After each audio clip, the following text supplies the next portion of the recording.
Hello! Pag-usapan natin ang topic for today. Ito ang mga dapat ninyong malaman. Napansin mong nagtatai ang anak mo habang umiinom ng antibiotic? Huwag agad mataranta. Posibleng side effect ito. Ang antibiotics ay pumapatay ng bakterya na nagdudulot ng infeksyon, pero maaari nitong maapektuhan ang good bacteria sa bituka. Dahil dito, maaari magkaroon ng malambot or mas madalas pagdudumi ng bata.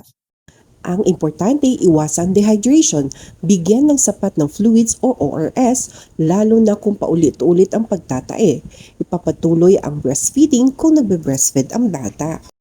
Pero kung may dugo sa dumi, matinding paghihina, hindi makainom, kaunti ang ihi o tuloy ang pagdinding pagtatai, magpatingin agad sa doktor. Tandaan, huwag basta ihinto ang antibiotic na walang payo ng doktor. Gusto mo pa ba ng dagdag health tips? Madali lang, i-follow ako araw-araw. At para sa iba pang tips, mag-comment ka lang ng health. Salamat sa panonood!